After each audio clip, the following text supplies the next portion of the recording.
You're not one of us. Why should we spill to outsiders? This question has been a common theme in my work with the queer community. Today, I want to share my very personal journey of conducting queer research as a non-queer person. Now, I've chosen to use the term queer because it reflects fluidity for the LGBTI community. I love how one tweet put it, "Queer saves time explaining myself and does a better job of being all-encompassing than a string of letters. Queer is vague. That's good. Queer doesn't insist on hard lines between categories." Now, you're probably wondering, but Jane, you're not queer, so why do you do queer studies? Well, through my academic and professional experiences, I found myself drawn to representation of gender and sexuality and started to question why.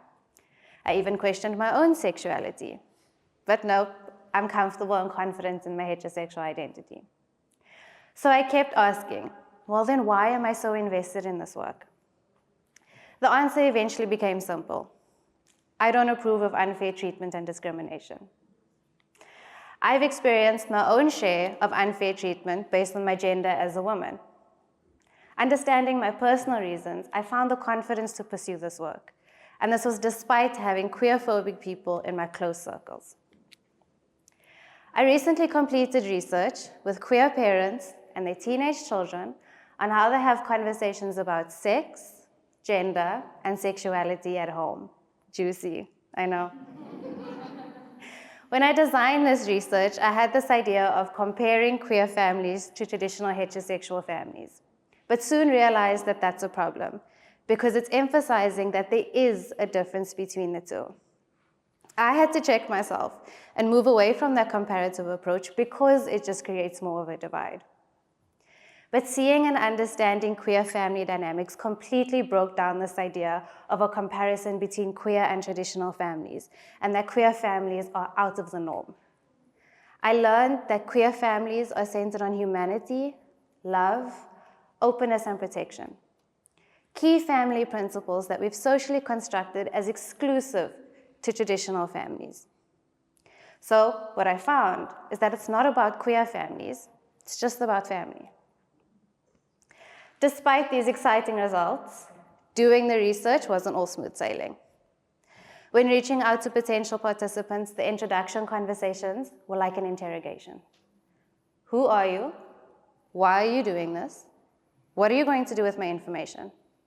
And there was the subtle underlying question of, well, you're not queer, so why should we share our most vulnerable selves with you?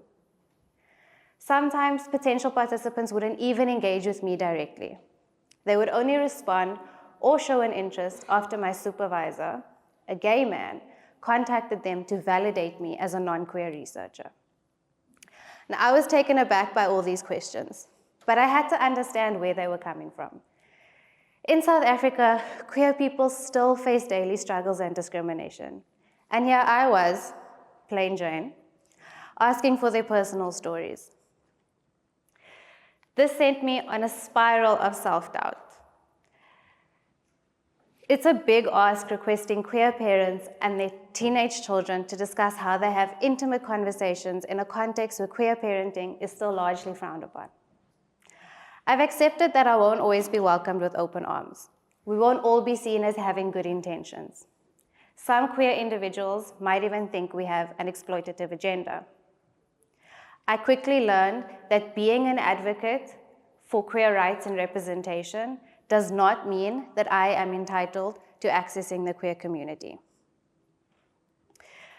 But the more I reflected, I realized I was actually able to engage with queer community members who trusted me and were grateful for my work. Now, navigating these doubts and challenges made me think deeply on what it means to be an ally to the queer community. Now, traditionally, an ally is someone outside of a marginalized group who wants to support and take action to help others in that group. But this definition can be problematic. As an outsider, if I make decisions on how to help based only on what I see, and then take matters into my own hands, how can I be sure that my actions are actually serving the group members?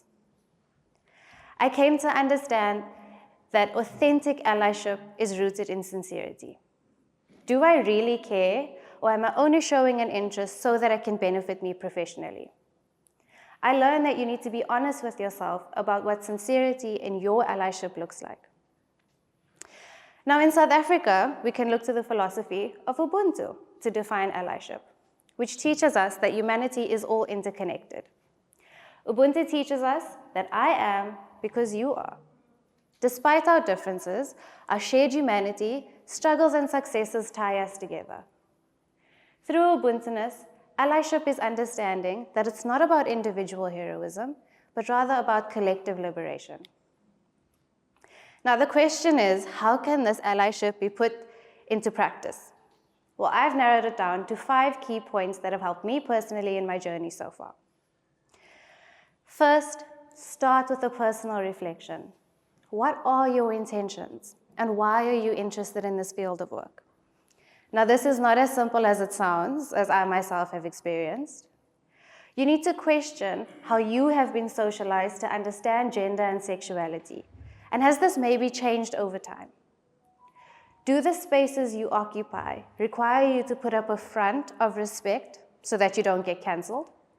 Or do you genuinely care about the well-being of the queer community? These are just some of the tough questions you need to ask yourself. Secondly, learn the terminology. Now, this is an ongoing process, but is extremely important when engaging with the queer community. If you're not sure, ask. And while some may be more open than others, I have learned that this is a good entry point to building relationships with the queer community because it shows you're interested in learning and respecting who they are. I have been incredibly fortunate to have friends in the queer community who constantly teach me about the terminology.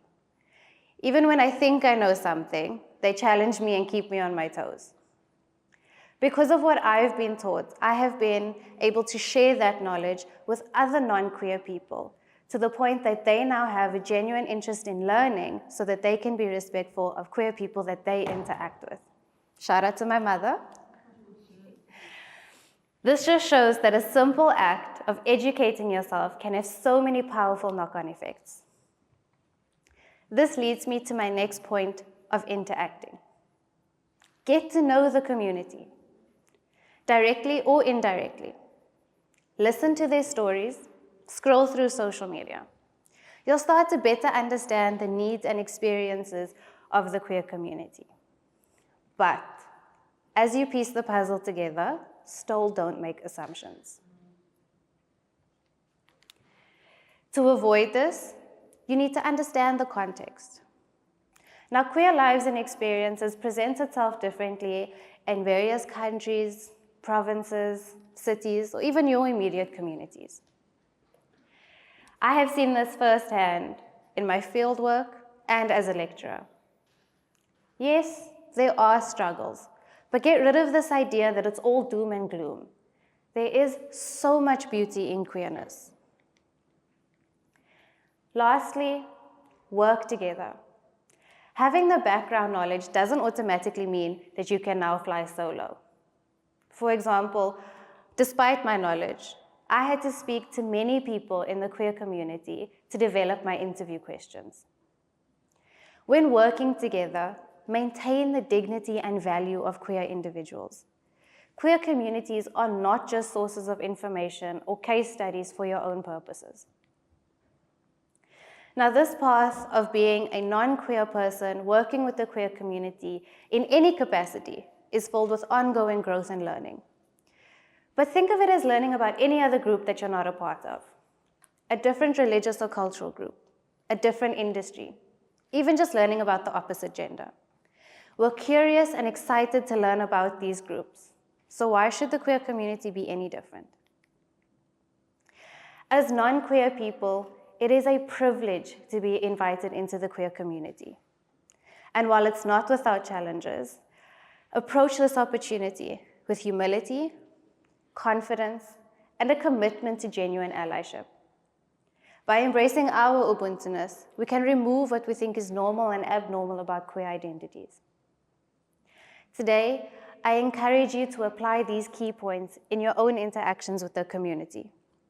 Whether you're a researcher interested in queer studies, an educator with queer students in your classroom, a psychologist with queer patients, or just an eager ally.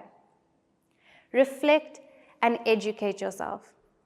Intentionally listen to their stories, and don't make assumptions about what you think needs to be done. Interact, ask, and let's work together so that we can move towards achieving equitable dignity. Thank you.